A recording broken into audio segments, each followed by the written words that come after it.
Estamos de volta então com mais um Café Mais Bíblia. Vamos continuar a nossa leitura bíblica. Estamos lá no capítulo 18 do livro de Apocalipse e o versículo de número 17. Em apenas uma hora, tamanha riqueza foi arruinada. Todos os pilotos, todos os passageiros e marinheiros dos navios e todos os que ganham a vida no mar ficarão de longe.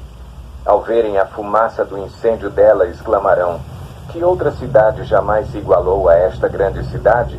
Lançarão pó sobre a cabeça e, lamentando-se e chorando, gritarão: ai, a grande cidade! Graças à sua riqueza, nela prosperaram todos os que tinham navios no mar. Em apenas uma hora ela ficou em ruínas. Celebrem o que se deu com ela, ó céus! Celebrem, ó santos, apóstolos e profetas! Deus a julgou, retribuindo-lhe o que ela fez a vocês. Então, um anjo poderoso levantou uma pedra do tamanho de uma grande pedra de moinho, lançou-a ao mar e disse: com igual violência será lançada por terra a grande cidade de Babilônia, para nunca mais ser encontrada. Nunca mais se ouvirá em seu meio o som dos arpistas, dos músicos, dos flautistas e dos tocadores de trombeta. Nunca mais se achará dentro de seus muros artífice algum, de qualquer profissão. Nunca mais se ouvirá em seu meio o ruído das pedras de moinho. Nunca mais brilhará dentro de seus muros a luz da candeia. Nunca mais se ouvirá ali a voz do noivo e da noiva. Seus mercadores eram os grandes do mundo. Todas as nações foram seduzidas por suas feitiçarias. Nela foi encontrado o sangue de profetas e de santos e de todos os que foram assassinados na terra. Nós vamos ver aqui no versículo 22 a 24, né? Que eles enfatizam a total destruição, então, da Babilônia, né? A Babilônia literal, e novamente eles confirmam o fato de uma destruição total e futura que acontecerá. Depois disso, ouvi no céu uma voz forte, como se fosse a de uma grande multidão, que dizia: aleluia! A salvação, a glória e o poder pertencem ao nosso Deus. Os seus julgamentos são verdadeiros e justos. Ele condenou a famosa prostituta que corrompia a terra com a sua imoralidade. Deus a castigou, porque ela havia matado os servos dele. E a multidão disse outra vez: aleluia! A fumaça do incêndio da grande cidade sobe para todo sempre. E então os 24 líderes e os 4 seres vivos caíram de joelhos e adoraram a Deus que estava sentado no trono e disseram: Amém! Aleluia! Aleluia! Então veio do trono o som de uma voz que dizia: louvem o nosso Deus, todos os seus servos, todos os que o temem, tanto as pessoas importantes como as humildes.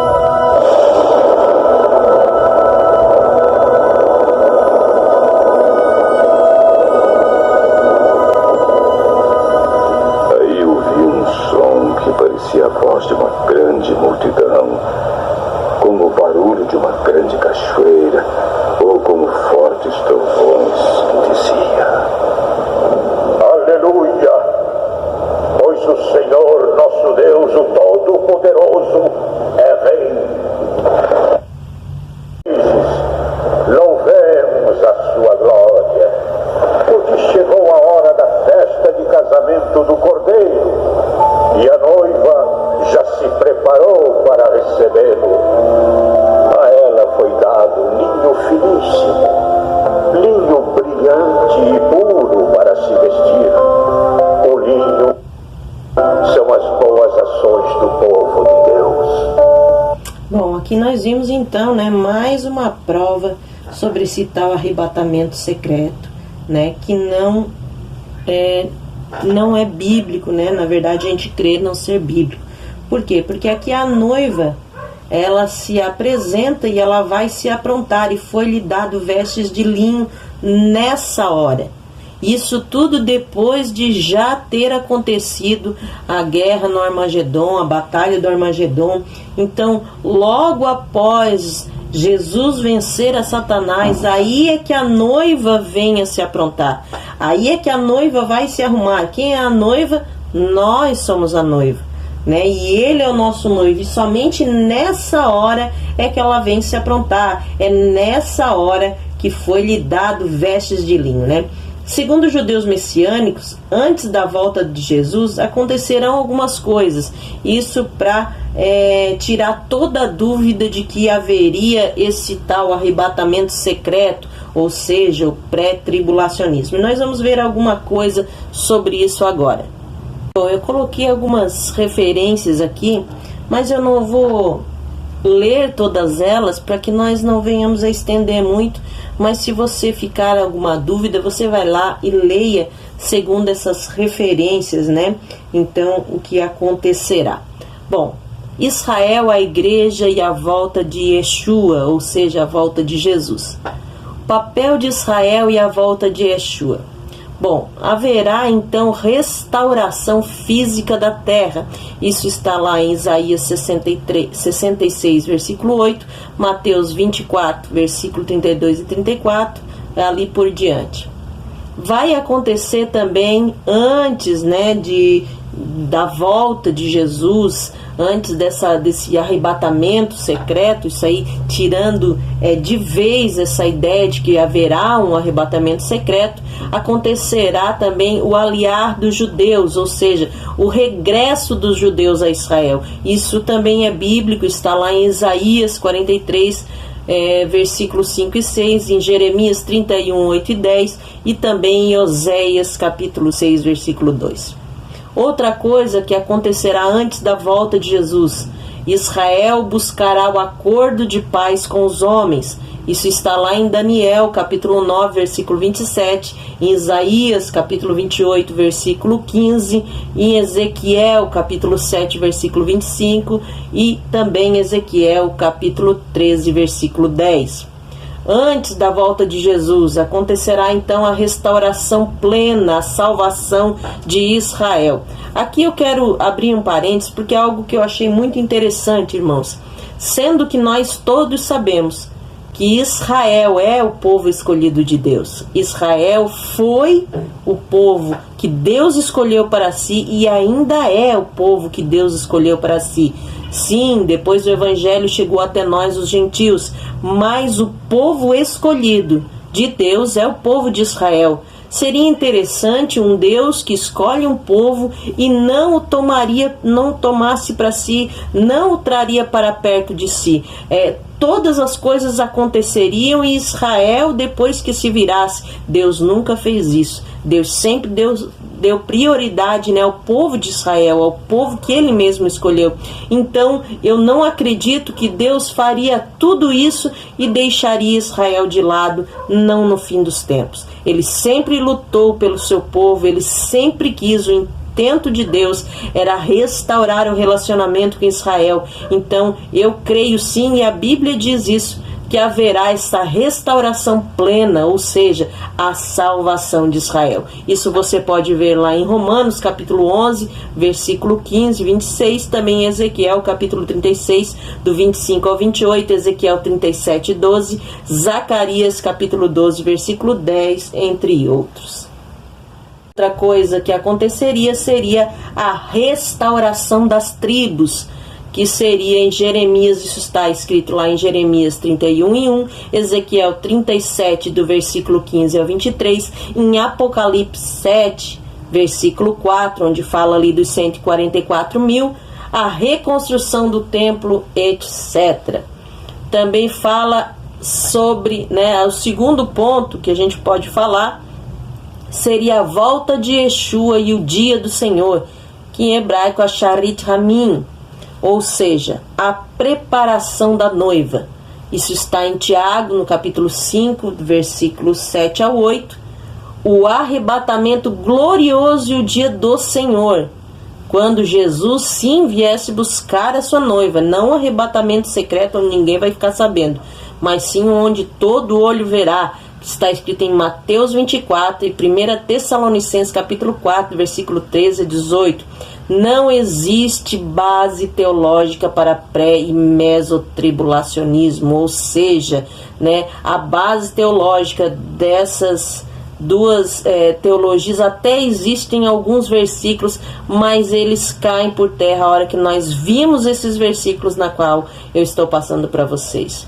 Bom, né, o pré-tribulacionismo teria parousia, isso tudo nós já vimos, né, e seriam coisas que depois, se você quiser rever lá nos capítulos anteriores, e aí algumas referências bíblicas que nós trazemos para você, né.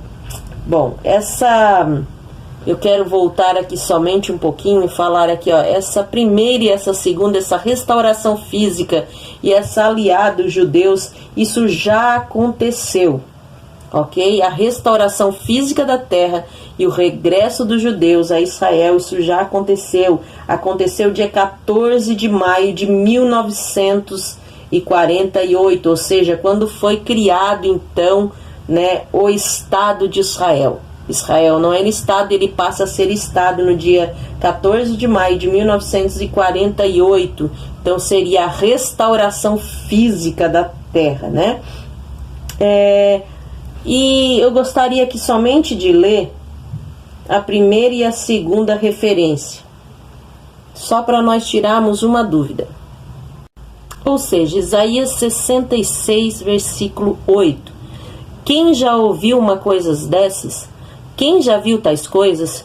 Pode uma nação nascer num só dia? Ou pode-se dar à luz a um povo num instante?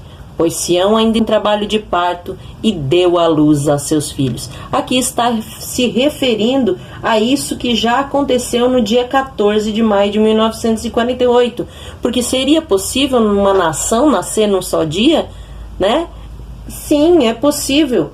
Quando foi criado o Estado de Israel, ou seja, Sião já estava em trabalho de parto e deu à luz a seu filho, ou seja, foi o dia do nascimento, né? O dia que foi criado o Estado de Israel. Irmãos, a Bíblia, ela é muito clara quando nós estudamos ela, mas é preciso nós estudarmos. Vamos ver mais uma referência para que você possa entender bem o que eu estou falando. Ou seja, né, lá em Mateus capítulo 24, 32 a 34, que diz assim, ó: Aprendei, pois, esta parábola da figueira. Quando já os seus ramos se tornam tenros e brotam folhas, sabeis que está próximo o verão. Igualmente, quando virdes todas essas coisas, sabeis que ele está próximo, às portas. Em verdade vos digo que não passará esta geração sem que todas essas coisas aconteçam. Aí fica a pergunta: quanto tempo dura uma geração? Você sabe? Bom, vamos parar para analisar. A Bíblia diz que uma geração dura média de 70 anos, né? Em junho de 1967 foi a guerra, né, dos 6 dias, onde os judeus tomaram então Jerusalém. O exílio foi também em 70. A Bíblia fala que uma geração pode durar 50 e 70 anos. Bom, então vamos fazer uma matemática aqui. Eu quero fazer uma matemática com você. Bom, vamos fazer, né, a soma então aí da geração, né? Vamos dizer que uma geração ela dure 50 anos. Vamos falar sobre quando nasceu, quando, né, o Estado de Israel surgiu, quando foi criado o Estado de Israel, que foi em 67, ou seja, melhor dizendo, quando os ramos tornaram, né, a Israel, tornaram a Jerusalém, porque ele foi criado em 48, mas depois ele foi tomado, né, por outros povos, e em 67 foi então que os judeus tomaram Jerusalém de volta, como está escrito ali no capítulo de Mateus 24, 32 a 34, né? Quando já os ramos se tornaram tenros e brotavam, né? Então, quando isso acontecesse, nós saberíamos que estaria próximo à volta do Senhor. Então, uma geração seria, vamos dizer que foi no ano de 1967, nós vamos continuar para nós podermos fazer essa conta. Vamos fazer de conta que uma geração equivale a 50 anos. Se eu fizer 50 mais 67, dá 2017, certo? 1967 mais 50 anos, eu vou ter então 2017. A gente sabe que em 2017 Jesus não voltou, então uma geração não equivale a 70 anos. Vamos colocar um meio termo. Vamos dizer que uma geração dure 60 anos. Alguns teólogos acreditam ser 60 anos. Bom, 1967 com mais 60 daria 2027. Pode-se ser, isso eu estou passando aqui dados, irmãos, não afirmando que vai acontecer nessa data. Isso são estudos que os judeus, os rabinos, os teólogos, eles fazem e eles colocam essa data, mas não um mês fixo, um dia fixo. Pode ser variando nesses anos, nesses dias, ok? Continuando, então, 2027, alguns teólogos acreditam, baseados, que essa geração seria uma geração de 60 anos, então em 2027 seria a volta de Jesus. E, sendo bíblico, né, também a Bíblia fala que o homem duraria 70 anos, a partir dali seria enfado e canseira, ou seja, então uma geração, conforme a Bíblia, seria 70 anos. 1967 com mais 70, então 2037. Indiferente a data, irmãos, o que nós podemos saber é que a volta de Jesus está próxima, mas não aquela volta em que ele vai vir nos buscar e depois vai acontecer um monte de coisa aqui. A gente está estudando aqui que essa volta de Jesus acontecerá, mas depois de muitas outras coisas que vão vir a acontecer depois do reinado do anticristo, aí sim Cristo voltará para buscar a sua igreja. Bom, uma curiosidade, o físico Isaac Newton, né, o inglês, ele era judeu e ele estava escrevendo que a volta de Jesus, interessante que foi achado um papel onde ele deixou escrito que a volta de Jesus, pelos cálculos dele, seria entre 2037 a 2040. Então nós vemos que essa matemática não é algo de agora, né? Isso já Isaac Newton deixou escrito, né, que seria entre 2037 a 2040, não uma data fixa, mas nesse meio tempo, e se nós formos analisar pela Bíblia, então seria também mais ou menos nesse tempo. Quando ele estava escrevendo, ele sofreu um infarto e caiu e se espalharam todos os seus escritos, né? Então eles encontraram nos seus cálculos esta soma aqui, onde ele chegou a essa conclusão. Mas voltando lá, né, nós vimos então algumas coisas que o pré-tribulacionismo fala que seria tudo antes de tudo isso acontecer, e eu quero aqui somente falar algumas referências bíblicas na qual nós vamos olhar agora. Tá aqui, você vai ouvir agora um rabino, onde ele fez bastante estudo sobre isso, foi onde nós tiramos um pouco, também aprendemos um pouco, tiramos um pouco dessa base bíblica, e eu vou deixar você ouvi-lo e ele vai talvez explicar a você, talvez você vai conseguir entender melhor. Sabemos porque para o dia do Senhor, lembra que o arrebatamento é só para casar, de acordo com a tradição judaica. A noiva, e Yeshua falou isso, né, na parábola das bodas, a noiva, ela sai ao encontro do noivo, né? Eis que à meia-noite veio o noivo. Então ela sai ao encontro do noivo. A noiva antigamente não sabia o dia que o noivo voltava, ela não sabia. O noivo vinha, falava, eu quero casar com ela. O pai dava o dote, então ela vale 10 camelos, 5 boi e tal, você pagava, assinava a ketubá, que nós usamos até hoje como símbolo da primeira etapa do casamento, porque o casamento judaico, o noivado já é casamento. Já você não pode trair. E isso você tem que entender, senão você não entende a virgindade de Maria. Né? Mas como é que, quando eu era incrédulo, eu pensava, como é que José foi bobo assim? Pegava uma virgem lá e ficou lá olhando só para ela, e até que ela foi engravidada pelo Espírito Santo, por que ele não deitou com ela, se estava casado? Era porque é a primeira etapa do casamento, não se deita não. Então, paga-se o dote, o noivo vai arrumar emprego e casa, e um ano depois ele volta. Quando ele volta, ela não sabe o dia que ele vem, mas ela sabe que deu um ano. Então ela fica esperando o noivo naquela ansiedade, e aí sim a festa fica mais ou menos preparada, os novilhos lá já cevados, já quase as galinhas depenadas, vamos falar assim, já esperando a grande festa. Eis que vem o noivo, aí vai todo mundo correndo, aí a cozinha vai fazer a comida, né? E é assim que era o casamento judaico. Aí a noiva saía ao encontro e recebia, e aí eles iam para um palio nupcial. E quantos anos demorava o casamento? Quantos dias? 7 dias. 7 dias de núpcia. Isso você vê na Bíblia, na parábola das bodas, né? E você vê na cultura judaica. Aí, eu já falei, né? Não existe base teológica para isso. O pré-tribulacionismo também não existe básica. Vem aquele negócio de parousia. Ai, mas quando eu era recém-convertido, como eu via isso? Aqueles pastores pregando, parousia do Senhor, Yeshua vai voltar na parousia. O que era a parousia? A manifestação da presença, está perto, está ao lado. E a palavra grega parousos aparece várias vezes. Eles achavam que era a vinda do Senhor e fizeram o pré-tribulacionismo em cima dessa doutrina de parousia, que eu não vou entrar em detalhes, tá?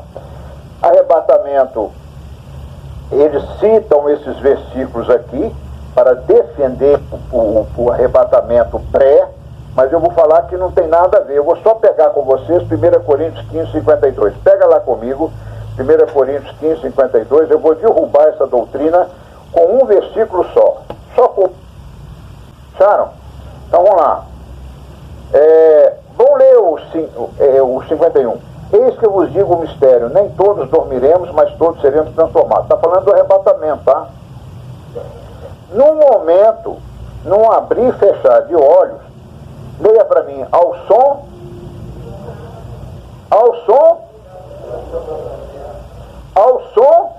da última trombeta, porque a trombeta soará, o shofar, né?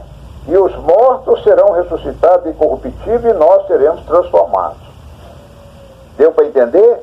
Quando é que ele vai voltar ao arrebatamento? Ao som da última trombeta. Agora vai lá comigo em Apocalipse 7. Apocalipse 11, 15, desculpa. Apocalipse 11, 15. Bom, Apocalipse 11, 15, nós estamos vendo uma coisa. Se você passar a Bíblia para, por exemplo, capítulo 9, foi a 5ª trombeta e a 6ª, tá? Então lá no capítulo, ele está pegando as trombetas. Então, cada toque de trombeta está dando uma mensagem, tá certo? Eu não vou falar aqui, a Rosângela vai entrar nesses detalhes, tá bom? Mas aí vem a primeira trombeta, a segunda, a terceira, né? A 4ª, a 5ª trombeta. Antes, porém, são selos. Primeiro selo, segundo selo, terceiro selo, 7º selo. Depois entra as trombetas. Aí no capítulo 9 fala da 5ª, depois fala da 6ª. E no capítulo 11 vai falar o quê? Vai falar da última trombeta. Quantas trombetas são? 7. Então, 11 e 15. Leia lá comigo 11 e 15. E tocou o 7º anjo a sua trombeta. É a 7ª. E houve no céu grandes vozes que diziam: o reino do mundo passou a ser do nosso Senhor Jesus Cristo, ele reinará pelos séculos dos séculos. O que está acontecendo? Que trombeta que é essa? A última, a 7ª. Não tem a 8ª, é a 7ª. Então o que Paulo falou? Os versículos que eles usam para fazer o pré-tribulacionismo, está interpretado errado. Ao toque da última trombeta. Vai acontecer o arrebatamento. Quando? Na última trombeta, que é Apocalipse 11 e 15. E lá já está o quê? Plantando um milênio. Então você vê que por isso que eu fiz aquele gráfico, né? Vamos voltar para o gráfico. Você pode... Aí então, eu estou derrubando o pré-tribulacionismo. E se você quiser ler com Mateus 24, toda essa vinda de Yeshua, Mateus 24 é o versículo campeão. É o versículo que te dá mais informação da vinda de Yeshua. Eu não vou ler aqui porque não dá tempo, mas Mateus 24, vocês sabem, quase de cor, né? que começa com o início das dores, aumentarão os terremotos na terra, não estão aumentando? O mestre tribulacionismo, não precisa nem falar. Qualquer versículo você abrir aqui, você destrói. Quer ver? Filipenses 3:20. Olha lá comigo. Tem nada a ver a coisa, como é que eles se baseiam para poder provar uma Filipenses 3:15. Nossa pátria está nos céus, onde também aguardamos um Salvador, Jesus Cristo. Ué, isso dá base para fazer que Yeshua volte na metade? Você vê que esses versículos que se baseiam não tem sentido nenhum. O pós-tribulacionismo, arrebatamento do dia do Senhor, nós já falamos, né? O Mateus 24, essa coisa toda, tá bom? Apocalipse 11:15 fala da última trombeta, né? Então, a gente vê claramente aqui, por esses versículos, principalmente Mateus 24, 1 Coríntios também 15:52, fechando com 1 Tessalonicenses 4:13, que os mortos em Cristo ressuscitarão primeiro, e a gente vê aqui, através de Apocalipse, vocês vão estudar com calma, que vai acontecer os 7 selos, as 7 trombetas. Então, uma coisa pode ser, quando você vê um tsunami, vê uma coisa horrorosa aí, provocada pelo homem ou pela natureza, não tem como a gente falar muito alto, não. Mas eu já vejo o juízo de Deus. Por que eu vejo? Porque assim está lá em Sodoma e Gomorra, está assim na história, está assim no dilúvio. Toda vez que o mundo começa aqui, Mateus falou, multiplicou a iniquidade, vem juízo. Ô irmão, Deus está dormindo? E o justo? Ele faz isso por causa de você. Por causa de você que ele julga, por causa de nós que ele julga. Gente, eu não quero falar aqui, que eu já estou encerrando, né? Mas olha as palavras de Yeshua. Ele permitiu o arrebatamento dos galhos, que são os gentios em Cristo que foram enxertados na oliveira de Israel, e deixar a raiz que são os judeus. Por quê? Efésios 2:19, a família de Deus, judeus e gentios em Cristo. Deus tem uma família, ela é composta de judeus e gentios em Cristo. Então os judeus estão se convertendo, né? É a família de Deus. Mateus 24:15 é bem claro. Se aqueles dias não fossem abreviados, ninguém se salvaria. Ô irmãos, não é por nada não. Mas a nossa carne não morreu. Nós nascemos de novo. O velho homem morreu, a nossa natureza por pecado. Para o do juízo que vem, se aqueles dias não fossem abreviados, Yeshua ainda atrela a vinda dele com Noé. Assim como foi no dilúvio, um será tomado, outro será deixado. Vai vir o juízo sim. E o juízo é para o iníquo, né? E para nós quem preservar até o fim será salvo. Versículo 13. Não precisa a gente fazer especulação. Mas o valor, quem perseverar. Ô gente, arrebatar a igreja antes, aquele que perseverar até o fim será salvo. Então você já foi embora, já partiu, já arrumou a mala. Cadê a igreja? Já subiu, está com Jesus. E o judeu, que é raça ruim, está lá sofrendo. Quer dizer, aqui ele já falou, quem perseverar até o fim. Então nós vamos ver esse carnaval, vamos ver as mulheres nuas, vamos ver a corrupção, vamos ver os bancos, aí as contas bancárias, gente com 50 milhões de de apartamento. Nós estamos vendo isso tudo, gente. Então aí ficou claro, né, como o próprio Rabino falou, como que o Espírito Santo, né, se já vai ter subido todo mundo, aqueles que são salvos, o Espírito Santo vai ser retirado da terra. Então como ainda haveria alguma salvação, né? Se hoje nós tendo o Espírito Santo que está ali intercedendo por nós com gemidos inexprimíveis, nos ajudando, nos consolando, nós tendo a presença dele, podendo sentir a presença dele, já muitas vezes muitos negam a Jesus, muitos retrocedem na fé, vamos assim dizer, já não é fácil. Você imagina se alguém vai se converter depois que o Espírito Santo sair da terra?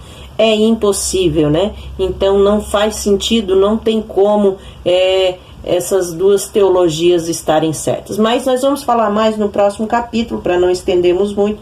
E eu quero encerrar desejando que Deus abençoe a tua casa, a tua vida, o teu ministério, a tua família, em nome de Jesus.